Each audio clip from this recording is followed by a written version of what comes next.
होता है पर दुकान में सामान नहीं होता, तो मैं वैसी दुकान चाहता हूं जहां दुकान में सामान हो।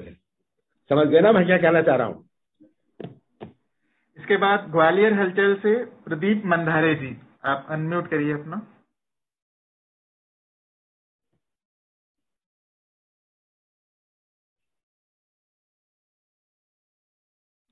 अनम्यूट करिए प्रदीप जी। सर आवाज आ रही?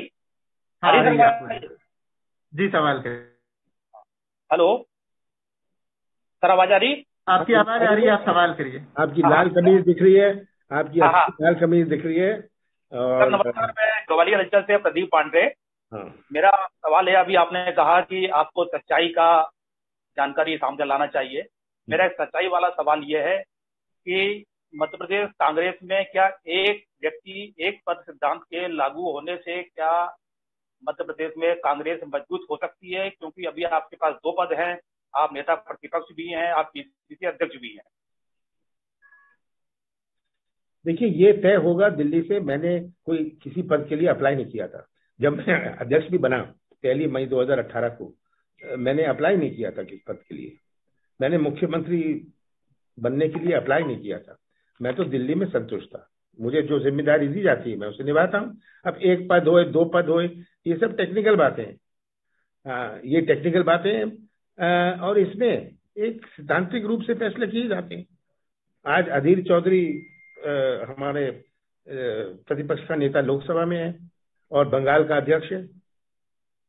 तो इस तरह ऐसे बहुत सारे उदाहरण हैं। पर जिस दिन हमारा विधायक दल चाहे दूसरे नेता को बनाना है, जरूर बनाए। मुझे कोई सर आपकी व्यक्तिगत राय क्या है? क्या नए युवाओं को मौका नहीं दिया जाना चाहिए? ये आप कहना क्या चाह रहे हैं, ये मुझे बताइए कि आप कहना क्या चाह रहे हैं?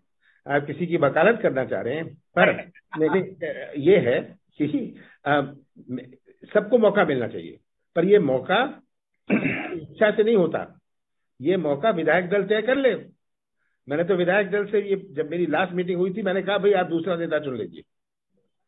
हाँ, चुन ले। इसके बाद और ये इसकी वकालत करते हैं जिनके साथ एक विधायक नहीं है। झाबुआ से सीबी लाइव चैनल से चंद्रभान सिंह जी, आप अपना सवाल पूछें। जी सर, नमस्कार। सर मेरा सवाल ये है कि हमने माना आपकी बात को कि कोविड प्रबंधन में मोदी सरकार, शिवराज सरकार फेल रही, वैक्सीन डिप्लोमेसी फेल रही, वैक्सीन की जो किल्लत है वो भी स्वीकार की। लेकिन क्या आप इस बात से सहमत हैं कि आजादी के बाद 50 साल करीब कांग्रेस ने राज किया है, 50 से 55 साल, तो देश में, प्रदेश में वो हेल्थ स्ट्रक्चर नहीं बन पाया, जिसके चलते आज जब ये पैनिक खड़ा हुआ तो अफरा तफरी मच गई और जिस तरीके से मौतें हुई। बफर स्टॉक की भी आपने बात की, लेकिन अगर आज ग्वालियर जिले में क्राइसिस मैनेजमेंट की बैठक रखी गई। उस बैठक में मैंने स्पष्ट तौर पर ग्वालियर के हमारे कोविड के प्रभारी मंत्री और ग्वालियर के सांसद कलेक्टर महोदय को कहा है कि क्राइसिस मैनेजमेंट के सभी सम्मानीय सदस्यों के द्वारा जिस प्रकार के भी सुझाव दिए जाते हैं जनमानस के हित में, उनको क्यों कंसीडर नहीं किया जा सकता, इसको कारण सहित सभी सम्मानित सदस्यों को इस विषय पर अवगत कराया जाना चाहिए। जहां तक ग्वालियर की बात है तो अब ग्वालियर की स्थितियां पहले से काफी बेहतर हैं। मैंने माननीय मंत्री जी को कहा है कि उनको पूरे देश में एक नजीर पेश करनी चाहिए कि ग्वालियर के सभी लोगों के बिजली के बिल 3 से 6 माह के माफ होने चाहिए। नगर निगम के जितने भी कर हैं जो व्यापारियों के ऊपर इस समय बोझ का काम कर रहे हैं, चाहे वो जल कर हो, संपत्ति कर हो और भी विभिन्न प्रकार के कर हो, उन सबको भी माफ कर दिया जाना चाहिए।